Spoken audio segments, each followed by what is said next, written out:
Hi all, welcome back to Hima talkies. ಈ ವಿಡಿಯೋದಲ್ಲಿ ಆರಿ thread work ಸಿಂಪಲ್ಲಾಗಿ ಹೇಗೆ ಮಾಡೋದು ಅಂತ ತೋರಿಸ್ಕೊಡ್ತಾ ಇದ್ದೀನಿ. ಮೊದಲಿಗೆ as usual three line chain stitch ಇರಲೇಬೇಕು ಕಂಪಲ್ಸರಿ. ಅದು ಝರಿ ಥ್ರೆಡಲ್ಲಾದರೂ ಆಗಿರ್ಬೋದು, ಅವ್ರ ಸಿಲ್ಕ್ ಥ್ರೆಡ್ ಸ್ಯಾರಿ ಕಾಂಟ್ರಾಸ್ಟಲ್ಲಾದರೂ ಆಗಿರ್ಬೋದು, ನಿಮ್ಮ ಇಷ್ಟ ಅದು.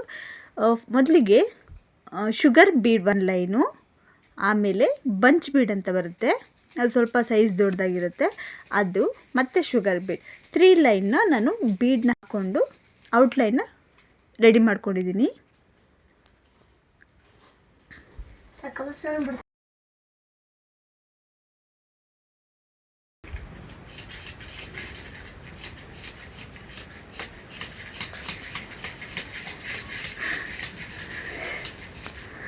ಆರಿ ವರ್ಕ್ ಮಾಡೋವಾಗ 2-3 ನೀಡಲ್ಸ್ ಇದ್ದರೆ ತುಂಬಾ ಸುಲಭ ಆಗುತ್ತೆ.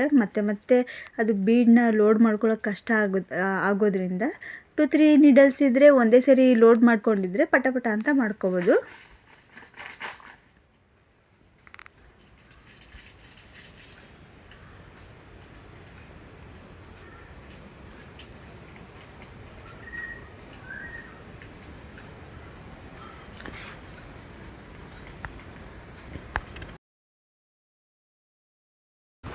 ಬೀಡ್ ವರ್ಕ್ನ ಮುಗಿಸ್ಕೊಂಡಿದ್ದೀನಿ.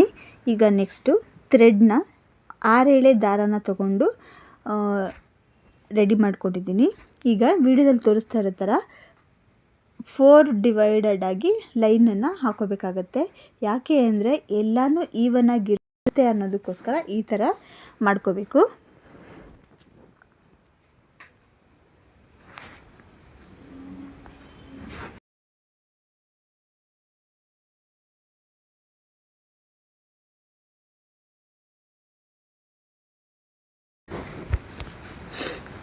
ಇದು ಸೀಕ್ವೆನ್ಸು ಚಮ್ಕಿ ಅಂತ ಅಂತಾರಲ್ವ ಅದು.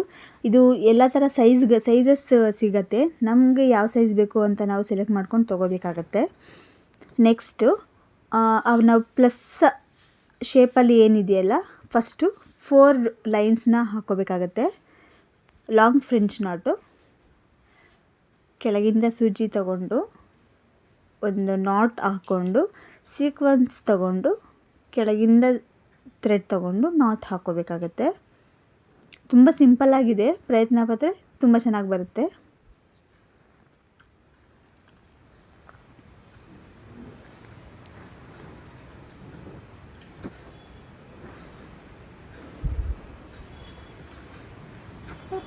ಸೊ 4 ಲೈನ್ಸ್ ಆಗಿದೆ. ಈಗ ಮಿಡಲಲ್ಲಿ ಏನೇನಿದೆ ಅಲ್ಲೂ ಕೂಡ ಒಂದು ಲೈನ್ ಹಾಕ್ಕೋಬೇಕಾಗತ್ತೆ. ಟೋಟಲ್ 8 ಲೈನ್ಸ್ ಹಾಕ್ಕೋಬೇಕು.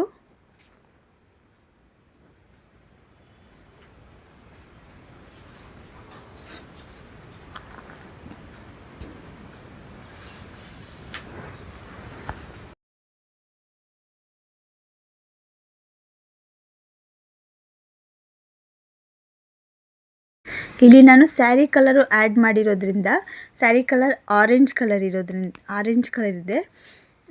ಒಂದು ಮೆಜೆಂತಾ ಕಲರು, ಒಂದು ಆರೆಂಜ್ ಕಲರು. ಸೊ ಕಲರ್ ಕಾಂಟ್ರಾಸ್ಟನ್ನ ಆ್ಯಡ್ ಮಾಡ್ತಾಯಿದ್ದೀನಿ.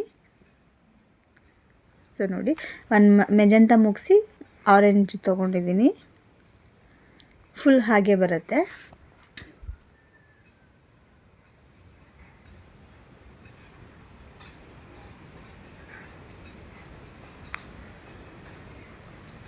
ಕೆಳಗೆ ಪದೇ ಥ್ರೆಡ್ ಕಟ್ ಮಾಡಬಾರ್ದು ಅಂತ ಡೈರೆಕ್ಟಾಗಿ ಒಂದು ಕಲರ್ ನಾವು ಏನು ಥ್ರೆಡ್ ತೊಗೊಂಡಿರ್ತೀವಿ ಅದು ಥ್ರೆಡ್ ಖಾಲಿ ಆಗೋವರೆಗೂ ಅದನ್ನು ಕಂಟಿನ್ಯೂಸ್ ಆಗಿ ಮುಗಿಸ್ಕೊಂಡು ಹೋಗಬೇಕು. ಯಾಕಂದರೆ ಫ್ರೆಂಚ್ ನಾಟ್ ಅಲ್ವಾ, ಅದು ನಾಟ್ ಏನಂದರೆ ರಿಮೂವ್ ಆಗಿಬಿಟ್ರೆ ಫುಲ್ ವರ್ಕೇ ಹಾಳಾಗುತ್ತೆ. ಅದರಿಂದ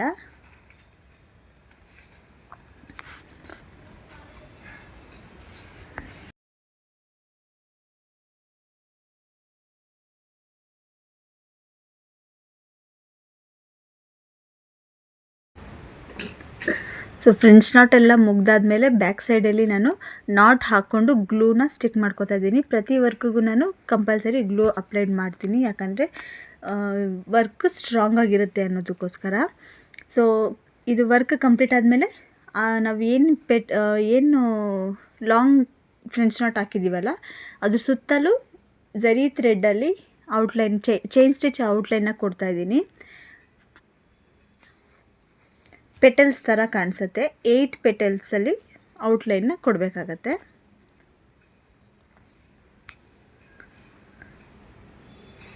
ಈ ಡಿಸೈನು ಬ್ಲೌಸ್ ಸ್ಟಿಚ್ ಆದಮೇಲಂತೂ ತುಂಬಾ ಚೆನ್ನಾಗಿ ಕಾಣಿಸ್ತಾ ಇತ್ತು.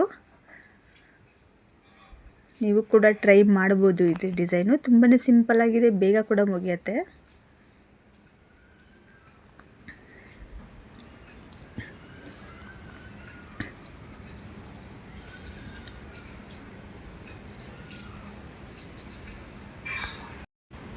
ಔಟ್ಲೈನ್ನ ಮುಗಿಸ್ಕೊಂಡು ಇದಕ್ಕೆ ನಾನು ಮಿಡಲಲ್ಲಿ ಕ್ಲಿಪ್ ಸ್ಟೋನ್ ಅಂತ ಬರುತ್ತಲ್ವ, ಅದನ್ನು ಸ್ಟಿಕ್ ಮಾಡ್ಕೊತಿದ್ದೀನಿ.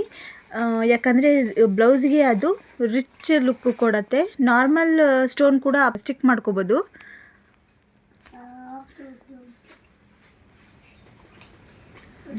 ಸೊ ಇಷ್ಟೇ ವರ್ಕ್ ಇದು. ನೆಕ್ಸ್ಟ್ ಬ್ಲೌಸ್ ರೆಡಿ ಆದಮೇಲೆ ಹೇಗಿದೆ ಅಂತ ತೋರಿಸ್ತಿದ್ದೀನಿ. ತುಂಬಾ ಚೆನ್ನಾಗಿ ಕಾಣಿಸ್ತಾ ಇತ್ತು. ಬೋಟ್ ನೆಕ್ಕಲ್ಲಿ ಹೈಲೈಟ್ ಮಾಡಿದ್ದೀನಿ.